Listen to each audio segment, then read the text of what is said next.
9 de la mañana con 40 minutos y establecemos contacto con el ministro del Interior, don Rodrigo Delgado. Ministro, ¿cómo está usted? Muy buenos días. Hola Rafa, muy buenos días, un gusto saludarte. El gusto es mío, ministro. Rápidamente, ¿qué avances hemos logrado para evitar la situación que se vivió en Iquique, donde una marcha terminó con un enfrentamiento con algunos migrantes, donde la gente está cansada, donde hay un aumento de la delincuencia en la ciudad? ¿Qué medidas estamos tomando? Bueno, Rafa, el día martes me desplacé a la ciudad de Iquique. Tuve una agenda bastante intensa con la sociedad civil, con los gremios que habían convocado a las movilizaciones, pero también estuvimos con el alcalde de Iquique, por supuesto, con el alcalde de Alto Hospicio, estuvimos con el gobernador, el delegado presidencial también, y con distintas, también con agrupaciones, por ejemplo, como juntas de vecinos a nivel de uniones comunales, juntas de vecinos de Alto Hospicio, también de Iquique. Fue una agenda bien intensa, pudimos conversar, pudimos entender, pero también nos pudieron escuchar justamente de cuáles son las distintas consideraciones que están ocurriendo, porque esto es un tema complejo, como tú también siempre lo analizas, Rafa. Pero a partir de ese día llegamos al acuerdo de varios temas importantes. Primero, reforzar aún más la frontera, que era algo que nos estaban pidiendo, llegaron refuerzos adicionales a esa zona. Les explicamos en qué está el reglamento de la nueva ley que debe estar ya en curso los próximos días o semanas. ¿Para qué? Para algo muy importante también, que es la reconducción. La reconducción es una herramienta en la frontera que hoy día no existe, pero va a existir cuando se apruebe el reglamento que volvimos a reingresar ayer con las últimas observaciones. Y esa reconducción es cuando una persona pasa la frontera. Vamos a tener la posibilidad de pedirle, vía protocolo y respetando, por supuesto, todos los derechos de las personas, que vuelva al lugar donde venía, en este caso, si es Colchanes, Bolivia. Y por eso también nos juntamos ayer con las autoridades bolivianas vía Zoom durante la tarde. Y eso es la frontera. Ahora, dentro de la ciudad de Iquique, dentro de Alto Hospicio, comenzamos ese mismo día, en la tarde-noche, operativos muy específicos, operativos muy intensos de ambas policías en los barrios que las mismas autoridades locales, regionales y la misma comunidad nos estaba pidiendo, porque nos agradecían de que efectivamente hace una semana atrás, después de la agresión al carabinero, Rafa, con esto no quiero monopolizar la conversación, pero lo que te quiero decir es que la gente agradecía que en el borde costero efectivamente se veía más resguardo, claro. Pero nos decían, ministro, hay otra zona de la ciudad que no pasa nada, que no se ve la presencia policial. Intensificamos ahí los procedimientos y hemos tenido a la fecha más de 120 detenidos en esas comunas, muchos de ellos, por supuesto, personas que tenían causas pendientes con la justicia o personas incluso que no tenían su documentación, como extranjeros que habían ingresado de manera clandestina. Así es que todas esas personas han sido puestas a disposición de la justicia, y en el caso que corresponda de inmigrantes, serán también firmadas sus expulsiones. Claro. A ver, la primera pregunta que sale a la palestra es que si hay una reconducción, ¿cómo nos vamos a asegurar de que estas personas no vuelvan al día siguiente? Digamos, ¿vamos a tener un trabajo coordinado con la Cancillería boliviana?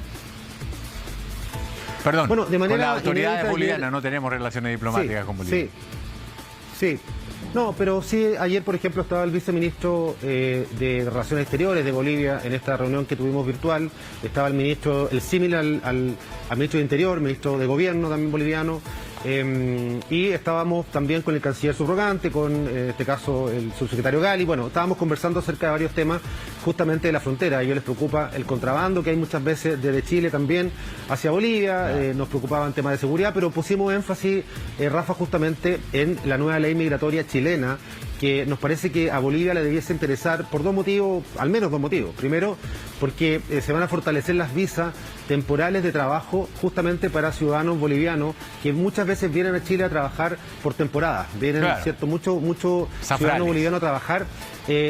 Por ejemplo, el tema agrícola, hay muchos ciudadanos bolivianos que vienen por temporadas cortas, 6 meses, 3 meses. Entonces se les va a facilitar justamente con el nuevo visado. Y lo segundo, nosotros nos interesa que ellos conozcan nuestro proceso de reconducción, porque la reconducción involucra entregarlo también a las autoridades justamente del otro país de donde vienen, porque en el caso de Bolivia tiene una visa de tránsito justamente que se le da a los venezolanos, que dura, creo, 30 días. Entonces esa visa hace de que las personas, los bolivianos, los venezolanos que entran por la frontera con Perú, el desaguadero, pueden estar 30 días circulando. El problema está en que en esos 30 días cruzan a Chile. Entonces, hay que conversar estos temas, entendiendo que esto no es un problema solo de Chile y Bolivia, sino que también es de múltiples fronteras. Un venezolano que llega a cruzar a Chile ha cruzado al menos 4 fronteras antes. Claro. Y eso también hace de que uno entienda la magnitud del problema. Cuando a mí me mandan de repente algunos videos, me dicen, ministro, miren lo que está haciendo Perú, y muestran tanques en la frontera con Ecuador. Y el siguiente video lo que muestra es los venezolanos caminando al lado de los tanques, porque el tanque no le va a disparar a una familia cruzando. Entonces, hay que entender los planos, Rafa. Las fronteras las protegen los países para invasiones de otros ejércitos, pero no están preparadas para justamente 6 millones de venezolanos que vienen arrancando una dictadura tan cruel como la dictadura venezolana y que pasan por países justamente la frontera, familias, con niños. Eso es muy complejo. Es posible, nosotros conversábamos con el fiscal regional, el señor Arancibia, que nos decía que hay muchos venezolanos que simplemente no tienen ninguna identificación. Es posible, como él decía, sacarles una foto y tomarles las impresiones dactilares de manera de que no se dé la paradoja de que los detienen un día con un nombre y otro día con otro. Sí, también estuve con el fiscal, se me olvidó mencionarlo. Estuve en esa agenda en Iquique el día martes con el fiscal, conversamos este tema. Tanto el fiscal como el gobernador tenían un matiz conmigo con respecto a dónde hacer este tipo de operativo de registro de huella y fotos. Hacerlo en la frontera misma, nosotros creemos como gobierno que sería un efecto llamado, es como decir, vengan porque lo vamos a registrar y le vamos a sacar una foto y pueden entrar después tranquilos. Nosotros lo que estamos haciendo, y eso se lo demostramos tanto al fiscal, al gobernador y al alcalde, lo que estamos haciendo y hemos intensificado estos días, Rafa, es operativos policiales tipo rastrillo en las distintas comunas, en este caso de Alto Hospicio y Iquique, y en ese operativo, cuando se encuentra una persona que ha cruzado de manera irregular, que no tiene documentación, ahí mismo, y de hecho en mis redes sociales lo hemos subido, se le hace la toma de huellas, ¿cierto?, el registro a la persona para poder verificar también a nivel internacional si tiene o no tiene antecedentes. Ese trabajo se está haciendo, pero lo estamos haciendo en los operativos policiales, los cuales hemos intensificado. Muy bien, entonces los operativos policiales tienen un doble objetivo: identificar a las personas que no están identificadas y detener a aquellos que tengan causas pendientes. Sí, bueno, y en la ciudad de Arica estuvimos el día jueves con una agenda muy similar, conversando también con la sociedad civil, con los gremios, también con los alcaldes de la región, con el gobernador, también con la Fiscalía Regional, para justamente tener una agenda muy similar en la región de Arica y Parinacota, a pesar de que tienen diferencias, por supuesto, pero también definimos barrios prioritarios en donde se están haciendo desde ya una intensa labor policial con detenidos. Estamos fortaleciendo la frontera en Chacayuta, también el ministro de Defensa también se sumó obviamente con una mirada con respecto a cómo poder potenciar aquello, y también en ambas ciudades, tanto en Iquique como Arica, Rafa, comenzamos ya la capacitación a carabineros de reconducción, más allá de que el reglamento seguramente se va a demorar algunos días, esperamos dentro de febrero tenerlo, pero ya queremos tener capacitada a nuestra policía para que cuando salga ese reglamento puedan empezar ya a operar en la frontera, y también la relación, por supuesto, con los países, tanto Perú en el caso de Arica, Iquique en el caso, cierto, de Tarapacá. Leo que la ONU va a otorgar 3,5 millones de dólares para crear 2 centros de acogida acá en Chile. De ser cierto eso, ¿cuándo deberían edificarse, materializarse esos centros de acogida?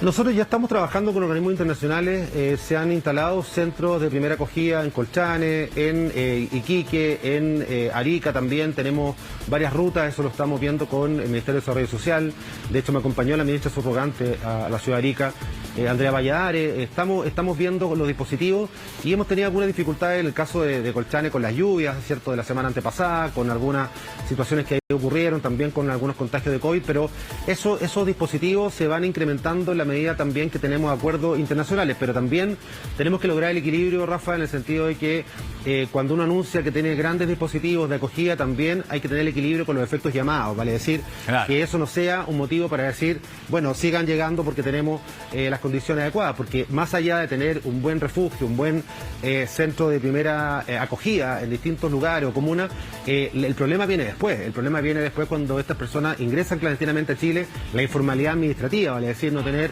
un carnet de identidad, no tener un contrato de trabajo, no tener cómo negociar un arriendo, cómo no tener un trabajo digno, eso les pasa la cuenta, porque después vienen las mafias, empiezan a abusar nuevamente de estas personas que han ingresado a Chile. Esto es un problema que requiere, por supuesto, el equilibrio. Ahora, lo que tenemos hoy día es esta crisis de ingreso clandestino en la macrozona norte, pero si uno ve los números, es muy menor a lo que ocurría, por ejemplo, antes de poner visas a los ciudadanos, por ejemplo, haitianos y venezolanos en 2018, donde entraban por el aeropuerto, cambiaban su estatus. O sea, hay que entender de que tenemos un problema en la macrozona norte, lo estamos tratando de abordar desde la ciudadanía, pero también la frontera, y creo que la nueva ley nos va a entregar herramientas que ojalá podamos potenciar, no solamente lo que nos queda este gobierno, sino que también cuando le traspasemos, ¿cierto?, lo que estamos haciendo a las nuevas autoridades, también, por supuesto, se siga de la misma manera e innovando también, obviamente, con otros focos que puedan darle a las nuevas autoridades. Ministro Delgado, Chile no firmó el pacto migratorio que nos hubiera dado ciertos protocolos, ciertas medidas de colaboración con otros países. Por tanto, le está tocando a usted y al subdirector de Cancillería hacerse cargo de un problema que, como usted mismo señalaba, es regional. La cantidad de migrantes venezolanos que ha huido a diferentes países de Latinoamérica es impresionante. Uno puede encontrarse arepas hoy día en Buenos Aires, que nunca las hubo, o en Montevideo, o en partes de Brasil, del sur de Brasil. Entonces, ¿de verdad no debería estar el canciller encabezando estas negociaciones con Bolivia y con otros países? El canciller Alamán, que parece tener las vacaciones más largas del mundo. A ver, lo primero, aquí los pactos muchas veces están diseñados para momentos en los cuales hay una migración estándar, o vale decir, hay flujos más o menos conocidos. Efectivamente, lo de Venezuela, tal como tú dices, Rafa, supera tal vez cifra histórica para Sudamérica por lejos, para Latinoamérica, y compite tal vez con otras migraciones masivas en el mundo. Solo comparable con Siria. El caso de Siria, por ejemplo. Claro. Exactamente. Y el número de venezolanos que han salido caminando literalmente de Venezuela tampoco es tan claro, pero se habla entre 6, 7 o tal vez un poco más, ¿cierto?, de millones de personas. Entonces, la colaboración internacional es importante en momentos de migración o de flujo estándar. Pero sin que restarle mérito a aquello, lo que yo te decía al principio, un venezolano que llega a cruzar la frontera con Chile, ya sea por Perú hacia Chile o por Bolivia hacia Chile, esa es la quinta frontera que está cruzando. ¿Vale? Por eso le hablo de la responsabilidad de muchos países. Claro, a ver, hay un equipo de trabajo con el canciller Alamán. Por ejemplo, hace algunos días atrás me tocó trabajar intensamente, algo que no salió mucho en los medios, pero había una situación bien compleja en el Paso de los Libertadores, con más de 4.000 camiones argentinos que no podían pasar, había una movilización de camiones argentinos. Lo trabajé con él. Mira, yo no soy quien para juzgar quién se toma vacaciones o en qué plazo se las toma o qué hace en sus vacaciones. Lo que sí me quedan claras dos cosas con respecto al canciller. Él está con vacaciones, y el cargo en el cual él fue designado, pero que no ha asumido sus funciones, las asume en abril. Por lo tanto, esos dos datos son los que yo manejo, Rafa, y yo con eso tengo que trabajar, y tengo que trabajar con los equipos que están, así como hay también subrogancia en distintos ministerios. Con el canciller subrogante, Rodrigo Yaña, ayer tuvimos una reunión con Bolivia y vimos estos temas. Pero aquí te pongo otro ejemplo, el tema de las cuotas. Muchos hablan de las cuotas. ¿Por qué no se trabaja por cuota? O sea, que en el fondo los 6 millones o 7 millones de venezolanos se le asignen cuota a cada país. No sé, Brasil se hace cargo 1 millón, Perú se hace cargo otro millón, ¿cierto? Chile. Eso es muy teórico. No ha resultado ni siquiera en Europa con las cuotas, y además cuando vemos los flujos que pasan de frontera en frontera, ¿quién puede hacerse cargo de decir, no, si en realidad la cuota de Bolivia se va a quedar en Bolivia?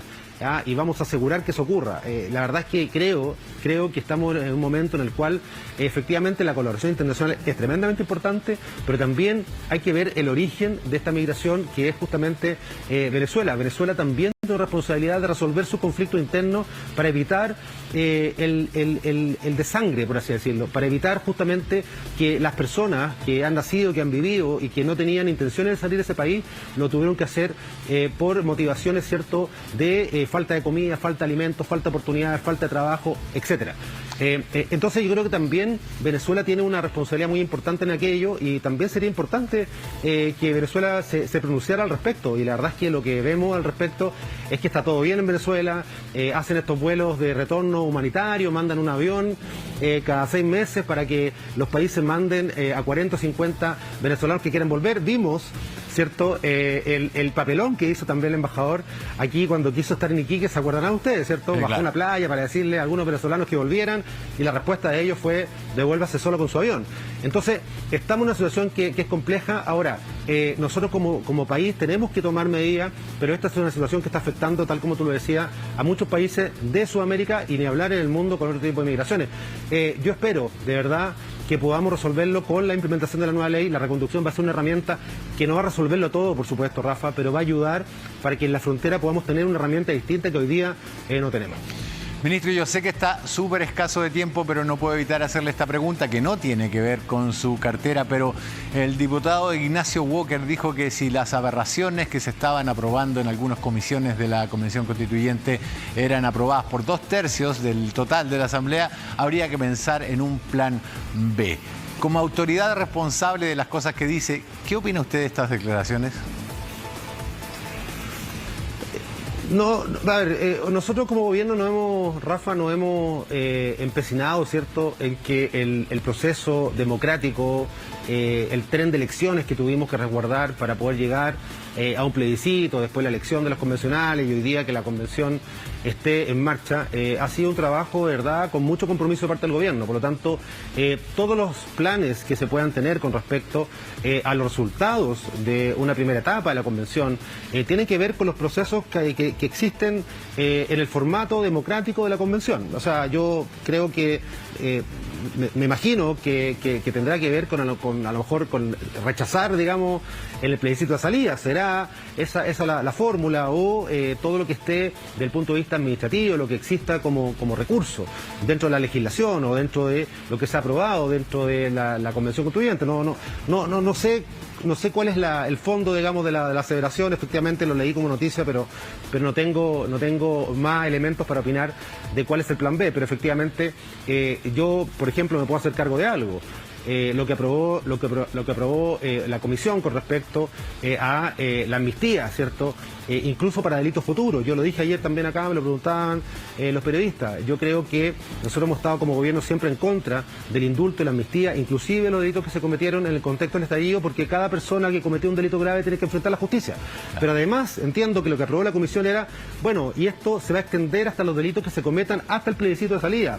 Eso, por supuesto que es, por ejemplo, y una opinión personal y como gobierno, eso es incentivar el delito futuro también, además, porque efectivamente estamos dando un plazo de delitos que ni siquiera se han cometido. Eso, por supuesto, que es improcedente a nuestro juicio, no nos gusta, pero bueno, tendrán que analizarlo y resolverlo en el marco y en el seno de la estructura de la Convención. Don Rodrigo Delgado, ministro del Interior, le quiero agradecer por el extenso tiempo que nos ha dedicado aquí en CNN y Televisión. Que tenga usted un muy buen día. No, como siempre.